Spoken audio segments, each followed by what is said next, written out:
Mon secret pour aller bien en 2026.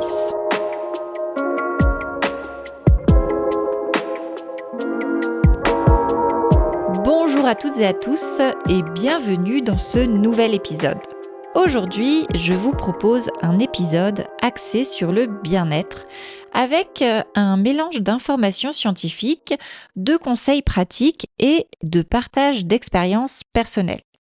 Comme vous l'avez entendu dans le titre, je vais vous partager mon secret pour aller bien en 2026. Ce thème m'est venu en tête après avoir lu certains de vos commentaires. Vous nous dites parfois que nos épisodes sont un peu déprimants. Et c'est vrai, on traite souvent de sujets d'actualité, de société, avec un angle sociologique ou politique. Et vu l'actu en ce moment, on va pas se mentir, c'est souvent des sujets assez lourds qui soulignent des réalités difficiles. Alors, je me suis dit qu'en ce début d'année, ce serait bien de parler de quelque chose de plus positif, de vous partager ce que j'ai mis en place pour moi-même me sentir bien et de vous donner des pistes concrètes pour aller mieux.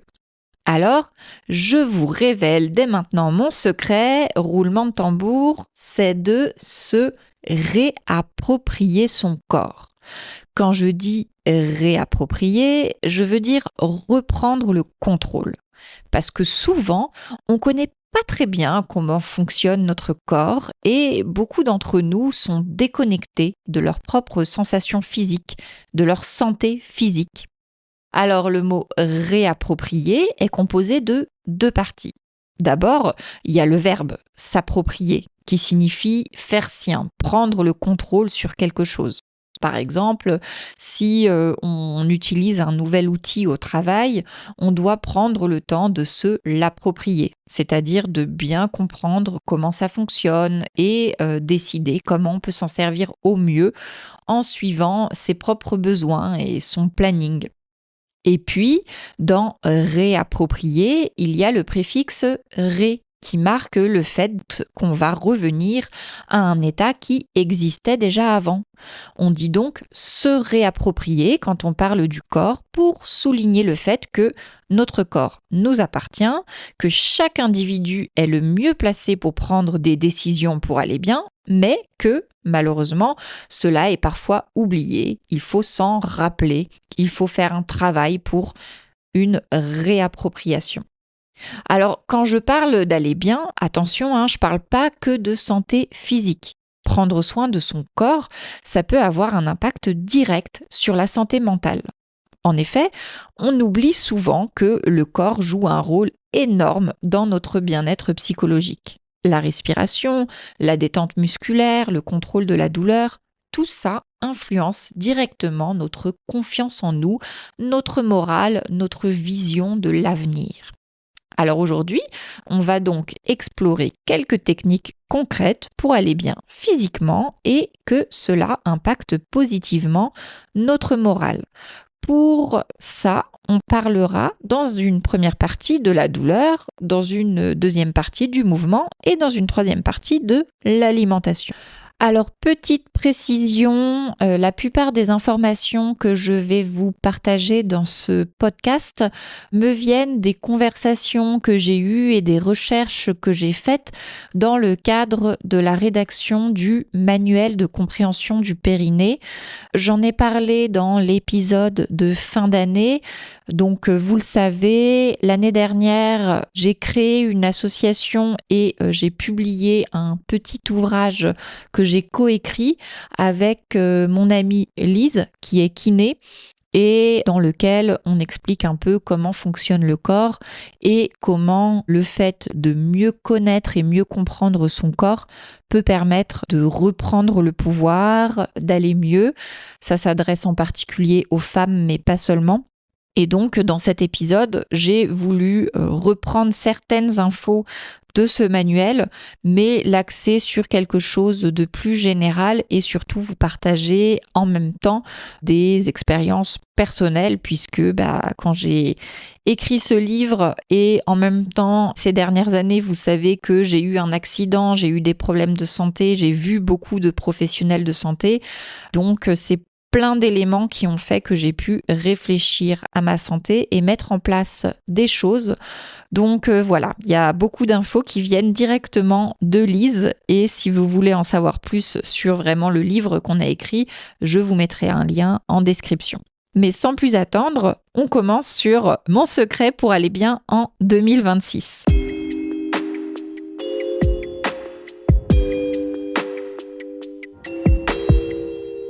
La première chose que j'aimerais évoquer, c'est le fait que notre corps nous envoie des messages. Des messages sous forme de douleur, de gêne, de sensations désagréables. Et qu'on peut apprendre à écouter ces messages plutôt que de vouloir supprimer la douleur à tout prix. Cette partie, elle s'adresse à tout le monde, pas seulement à celles et ceux qui ont des douleurs graves ou des maladies chroniques. Tout le monde a des gènes dans son corps. Parfois, on les trouve anodines, pas importantes. Mais en fait, elles affectent notre bien-être au quotidien sans qu'on s'en rende compte. Alors, la première chose, c'est de prendre le temps d'écouter son corps. Dans le monde dans lequel on vit, il faut être toujours performant, toujours fonctionner. Et du coup, quand on a mal, qu'est-ce qu'on fait ? On s'adapte très vite. On prend des antidouleurs pour continuer. On évite telle position, on choisit des aliments anti-inflammatoires. Bref, on trouve des solutions de contournement. Je dis pas que c'est mal, Bien sûr que parfois, on a besoin de soulager la douleur. Mais si on fait que ça, on passe à côté de l'information que notre corps essaye de nous donner. Moi, par exemple, j'ai eu des migraines chroniques pendant des années. Au début, je prenais des médicaments très puissants.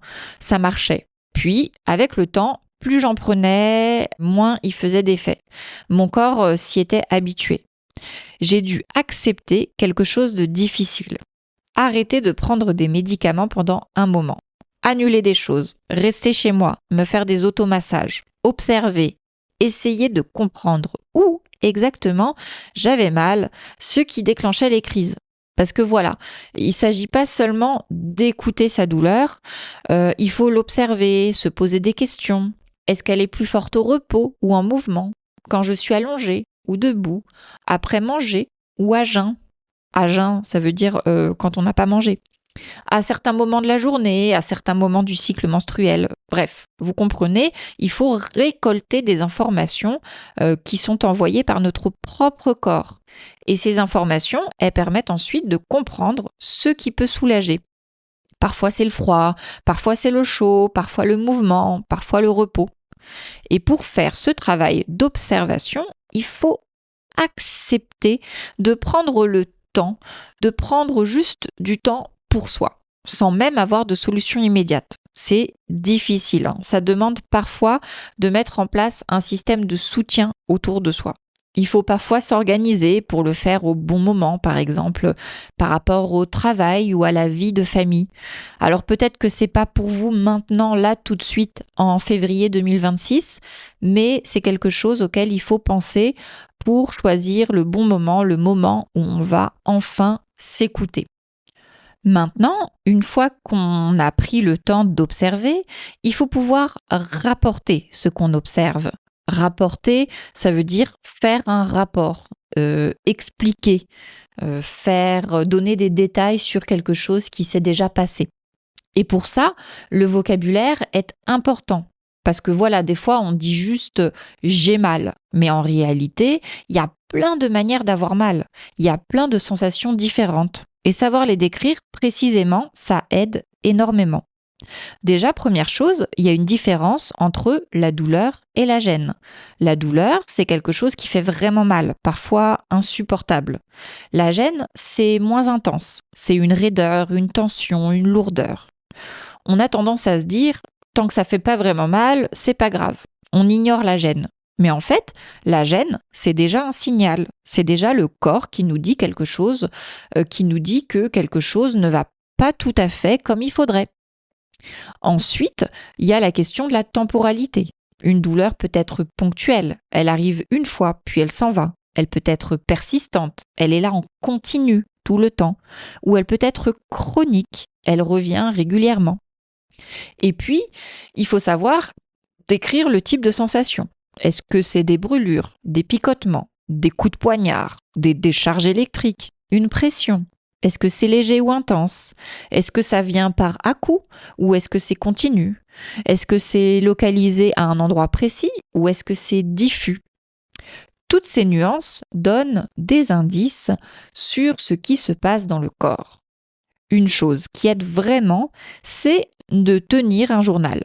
Pas besoin de quelque chose d'élaboré. Juste noter régulièrement quand j'ai mal ou quelle sensation, quelle intensité, qu'est-ce que j'ai fait juste avant, comment j'ai dormi, qu'est-ce que j'ai mangé, etc., etc.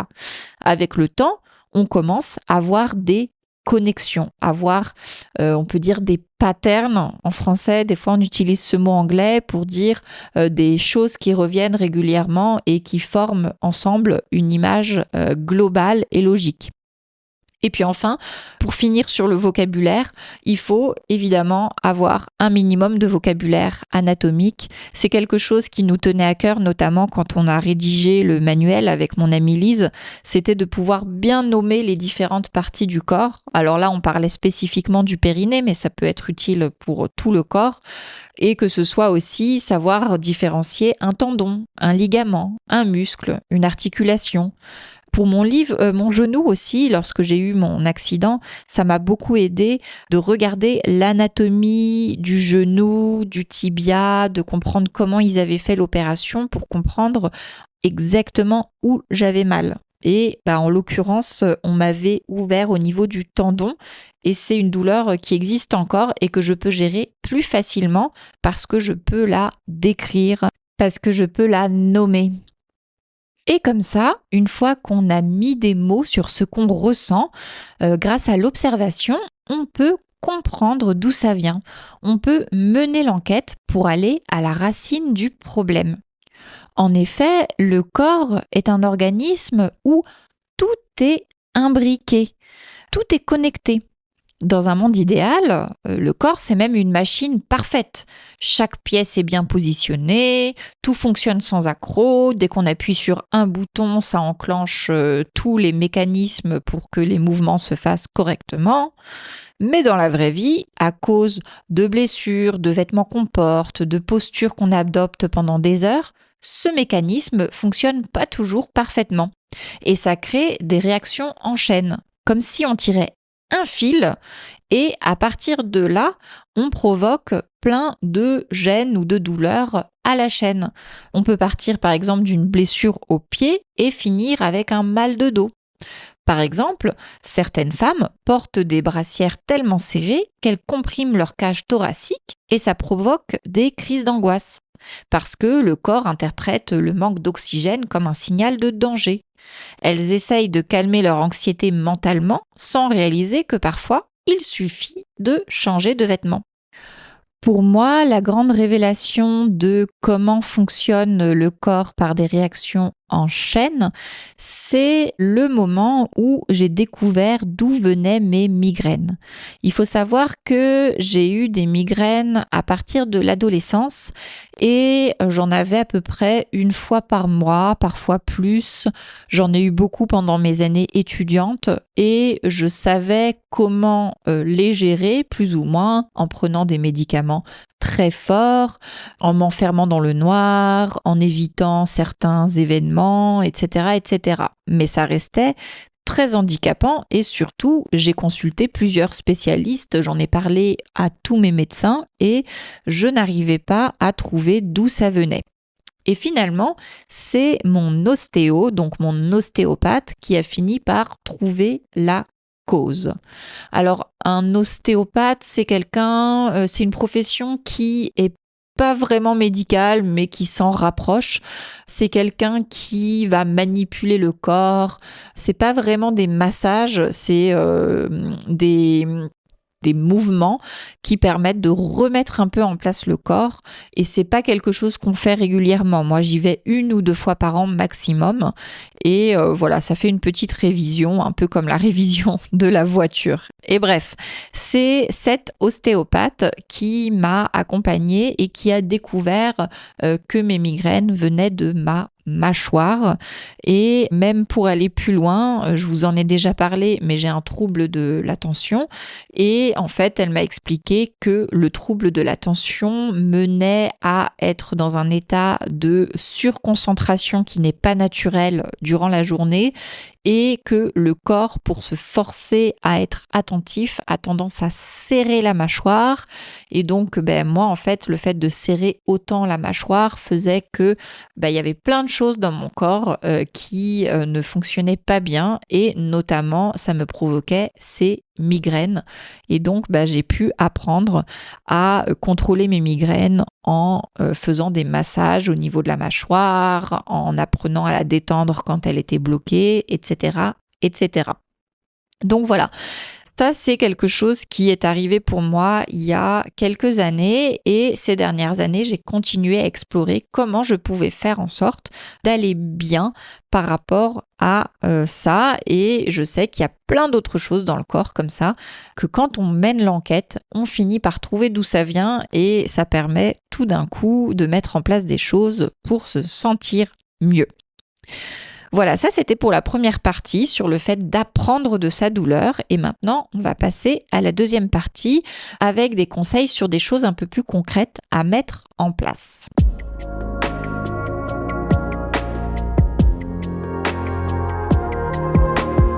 Alors maintenant que je vous ai parlé de la douleur, j'aimerais vous parler du mouvement. Parce que notre corps est fait pour bouger. Et pourtant, beaucoup d'entre nous bougent mal ou pas assez et ça a un impact énorme sur notre bien-être. Alors depuis le début du podcast, je vous ai beaucoup parlé de Lise et je vous ai dit que c'est mon amie qui est kinésithérapeute. Mais peut-être que vous ne savez pas vraiment ce que c'est qu'un kinésithérapeute. Étymologiquement, en grec, le mot kinésis, ça signifie mouvement. Donc, un kiné, c'est littéralement quelqu'un qui soigne à travers le mouvement. Dans beaucoup d'autres langues, on dit plutôt physiothérapie, c'est le même métier. Alors le kiné, il fait des massages pour remettre un peu le corps en place, mais aussi et surtout, il donne des exercices pour corriger la manière dont on utilise son corps au quotidien. Il donne des conseils sur comment se positionner correctement pour ne pas avoir de douleur, comment reprendre du muscle là où on en a perdu, comment faire des étirements pour remettre certaines parties du corps dans la bonne position. Et si je vous dis tout ça, c'est parce que j'ai appris à quel point cette thérapie peut faire du bien à tout le monde. Le problème, c'est que on a tendance à aller chez un kiné ou un physiothérapeute seulement quand on a une prescription médicale après, par exemple, un accident ou quand on a des grosses douleurs chroniques. Mais moi, je recommanderais à tout le monde d'aller faire un bilan de temps en temps, juste pour vérifier qu'on utilise bien son corps. De la même manière que je recommande d'aller voir un psychologue pour échanger sur ses émotions, même si on n'a pas une problématique forte à traiter, eh bien, le kiné, c'est un peu la même chose, mais pour le corps. On peut penser qu'on bouge de manière innée, qu'on sait forcément comment marcher correctement, comment respirer correctement. Et pourtant, beaucoup de personnes n'utilisent pas leur corps de manière optimale. Nous, les êtres humains, on est des animaux très déconnectés de notre nature, de nos instincts. On a tendance à utiliser du matériel qui facilite la vie, mais qui fait aussi qu'on oublie comment notre corps devrait fonctionner. Par exemple, les chaussures qu'on utilise ont tendance à déformer nos pieds et du coup, on peut se cambrer. Se cambrer, ça veut dire c'est une position du dos qui n'est pas correcte. On peut aussi avoir tendance à se recroqueviller, à avoir les vertèbres mal positionnées, quoi. Autre exemple, la position assise occidentale sur une chaise haute qui fait qu'on n'a pas besoin de beaucoup se baisser. C'est très pratique. Mais à force de l'utiliser, on utilise moins nos articulations des genoux. On a les organes au niveau du ventre qui sont écrasés. On perd en mobilité des hanches. Alors ma première recommandation, c'est donc d'aller voir un professionnel pour faire un bilan. Pas dans le but de tout changer du jour au lendemain, mais plutôt pour observer, pour comprendre. Parce que parfois, il suffit de comprendre pour prendre une nouvelle habitude. Moi, par exemple, j'ai appris comment m'asseoir de manière plus optimale sur une chaise, de manière à bien allonger ma colonne vertébrale et à respecter une posture ergonomique, c'est-à-dire adaptée au fonctionnement naturel du corps. Et ça a beaucoup changé mon quotidien et mon bien-être général. J'avais notamment des douleurs au dos que je n'ai plus du tout. Ensuite, une autre chose importante, en plus d'aller voir un professionnel, c'est d'ajouter du mouvement dans le quotidien. Parce que voilà, quand on ne bouge pas régulièrement, les muscles se raidissent, les articulations perdent en lubrification et ça entraîne des douleurs avec une sensation d'être rouillé. La rouille, vous savez, c'est ce qui se dépose sur les matériaux en fer quand on les utilise pas beaucoup et que par exemple ils prennent l'eau. Et les humains, on peut avoir cette sensation de rouille des fois que nos articulations ne fonctionnent pas très bien, que nos muscles ne nous portent pas bien. Et voilà, on est un peu comme une vieille porte qui grince. Pour éviter ça, il est recommandé d'intégrer du mouvement dans notre quotidien, c'est-à-dire intégrer des toutes petites choses qui nous permettent d'utiliser beaucoup plus notre corps avec toutes ces possibilités de mouvement qui existent. Par exemple, si on prend les escaliers plutôt que l'ascenseur, on va faire un mouvement avec nos muscles, avec nos hanches, nos pieds, qu'on ne fait pas forcément au quotidien si on ne prend jamais les escaliers.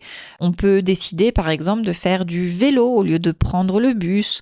On peut décider de remplacer notre table et chaise classique par du mobilier qui est près du sol. Il y a plein de choses vraiment qu'on peut intégrer au quotidien qui ne sont pas des gros changements, mais qui permettent de mettre en mouvement le corps. Et ça n'a pas besoin d'être très intense, hein. Ça peut être tout simplement faire des étirements le matin. Et à chaque fois qu'on va faire des étirements, on va sentir de plus en plus quels sont les mouvements qui nous font du bien. Après, ça peut être s'inscrire au yoga. Souvent, les profs de yoga connaissent très bien le corps. Et moi, je sais que j'avais une prof, ce que j'aimais bien dans son cours, c'était pas tant les mouvements qu'elle nous faisait faire que les explications qu'elle nous donnait. Ce qui fait que je pouvais comprendre que ce mouvement-là servait à étendre la colonne, que ce mouvement-là permettait de mieux ouvrir les hanches, des choses comme ça. Et puis bien sûr, pour les plus motivés, le sport est évidemment quelque chose qui peut aider à aller mieux, mais ça à condition que ce soit bien fait et que ce soit en prenant les bonnes informations. Et oui, parce que le sport c'est du mouvement mais de façon intense et ça peut faire du bien comme ça peut faire du mal.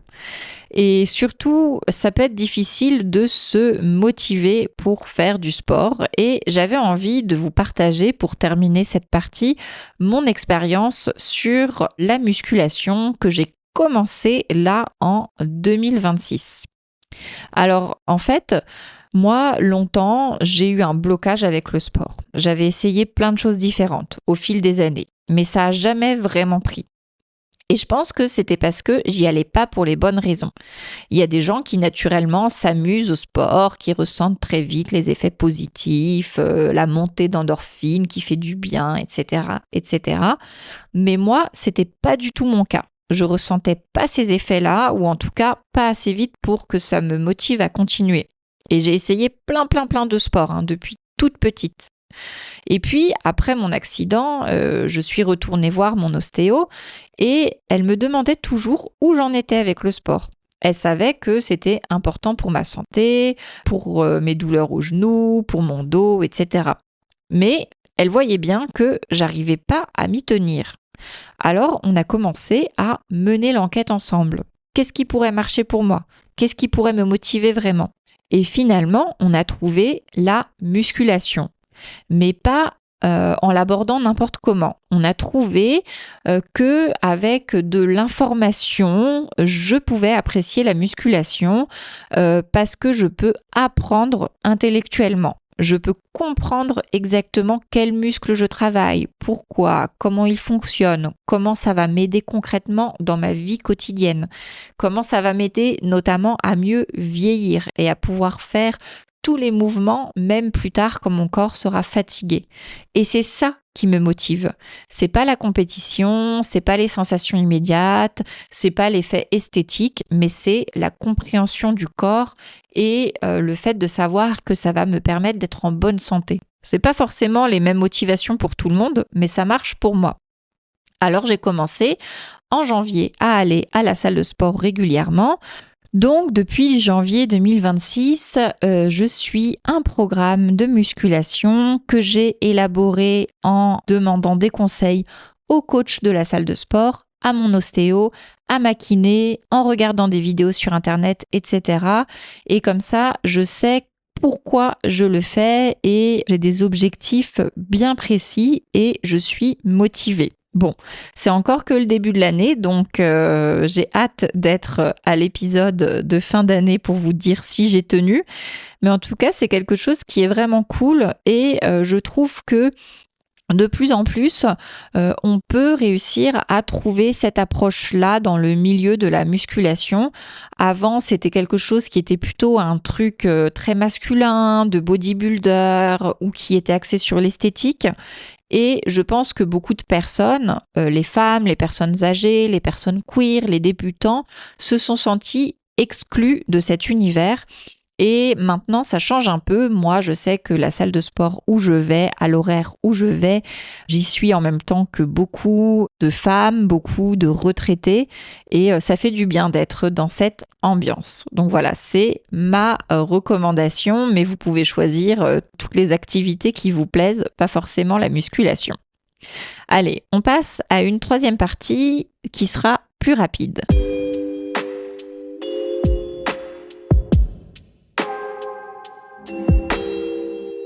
Alors pour finir, et ce sera plus rapide, j'aimerais vous parler de l'alimentation.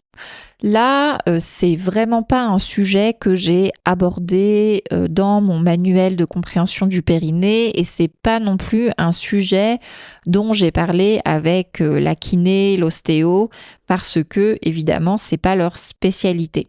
Cependant, en me reconnectant avec mon corps et en commençant la musculation, j'ai rapidement été sur le terrain de l'alimentation. Parce que quand on fait de la musculation et même quand on veut prendre soin de son corps, forcément, on se demande ce qu'on utilise comme énergie. L'alimentation, c'est ce qui permet de nourrir le corps et on ne va pas le nourrir de la même manière suivant les activités qu'on fait ou suivant les observations qu'on fait sur ces douleurs. Par exemple, des fois, les douleurs des articulations peuvent venir de l'alimentation. Ou le fait d'aller à la salle de sport et d'avoir des résultats sur la force, ça vient aussi de ce qu'on a mangé avant et après et du régime alimentaire qu'on a en général.